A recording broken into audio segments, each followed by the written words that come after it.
I have a really rough memory of King of Queens being on TV in the mornings before I went to school. Channel 4 would show Friends, and then Everybody Loves Raymond, and then I think Will and Grace, and then The King of Queens. Obviously, by that point, usually at school, but sometimes if I was off ill, I'd kind of maybe catch a little bit of it. But I had no recollection of what it was actually about, and I'm desperately trying to find a new sitcom to binge watch, so I thought I'd give it a go. And just based on the first episode, I think it could be a winner. I'm not, I'm not enamored of it straight away. I'm not desperate to binge watch it, but I am keen to see the second episode to see if the style of humour continues. So I'm just talking about the first episode here, but any there won't be any spoilers, but I kind of have to explain what happens in this first episode to then explain what I believe the rest of the series will be about. So it might be a tiny spoiler. But this aired in 1998, and this first episode is directed by Pamela Fryman, written by Michael J. Wythorn and David Litt. And of course, this stars Kevin James as our protagonist Doug, and Leah Remini as his wife Carrie. They live together. They seem to have a relatively decent life. Doug in this episode is particularly excited because he has just received the perfect basement setup, the perfect man cave, if you like, with a big TV. There's a foosball table in there. Everything seems like it's going to be great for him and he can relax and have a great time. The relationship with his wife is pretty decent. But something happens and Carrie's father, Doug's father-in-law, has to move into the house with them. And that also includes Carrie's sister, Sara.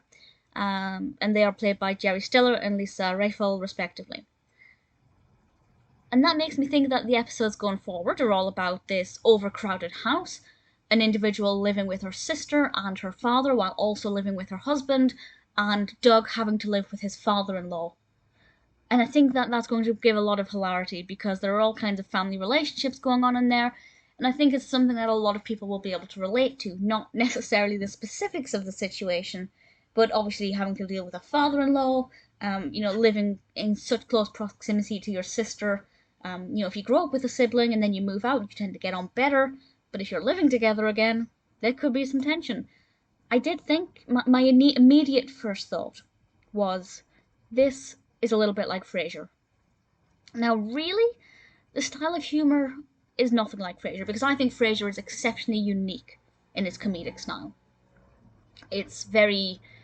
The thing about Frasier, I won't go on too much, but it's kind of highbrow comedy, as in the jokes are often referring highbrow literature or culture, but they're always making fun of it, or making fun of themselves, Frasier and Niles.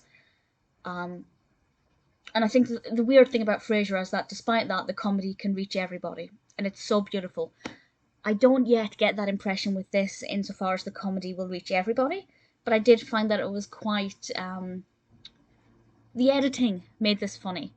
I can't really tell you what happens, but basically the father goes off on a rant about something, and he's like, no, this is not a thing, this won't happen. Cut. It's happened. And he's just glazed over, nonplussed, completely just indifferent to the whole situation. And I think the editing is very funny. The comedic timing is brilliant. The kind of humour I think is relatable, but not in the same way as, say, Frasier or Friends. I feel like you have to know the characters a bit more. It's the kind of thing where I feel like the more I know the characters, the more I'll find their little jokes between each other funny. So if I watch this and then go back and watch the first episode, I'll probably get more out of it once I know the family dynamic a bit more. It was pretty decent. I enjoyed it. I think it packed a lot in a short space of time. It deals with quite depressing subjects in this first episode. There is a pretty tragic incident involving Carrie's father's wife. I don't really want to give too much information away. And then, of course, what happens... you could argue that her father's mental health is not perfect at the moment. Maybe early onset dementia, who knows. I don't know what they're going to do with this character, but I think he could be the source of a lot of entertainment, particularly laughing with him rather than, using him as the butt of humour. So it's got a lot going for it. I think there's a lot of potential for the way the comedy could go. I think there's a lot of potential for the narrative. I think the plots or the subplots of each episode could go off in all kinds of different directions. And that's something I'm curious about. What are they going to do with these characters? What will the family dynamic be like by the end of even the first season? With regards to how many seasons there were 9, which is really respectable. The last season only has 13 episodes, whereas the others have 25, 22 to 25, depending on which season. I'm not sure why the last one only has half as many.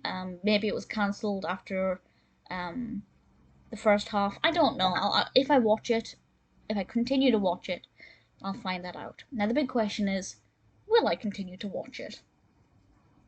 I think the short answer there is, I will endeavour to. I think I'll give the second episode a watch and see how I feel. I am very curious about it, and I did find it comforting, if not hilarious. But I do think there's a potential for it to make me laugh quite a lot. And usually with a sitcom, that's what I'm looking for. So I will watch it, but I think it will be a slow journey. Unless you think it's worth kind of, I don't know, if it's one of those shows where it gets funnier after season 2, which often happens with sitcoms because they're still establishing the grounding. Let me know if you think that's the case. I might push on with season 1 and then, see what it's like. I will not skip the first season. There are certain TV shows, for example, Parks and Rec. A lot of people have suggested, I've tried to watch Parks and Rec 2 or 3 times. I can't do it. A lot of people have said just skip season 1. It gets better after that, but I can't. I can't skip the content because I need to know the characters' journeys and where they've come from. But with this, I don't have any intentions of skipping it.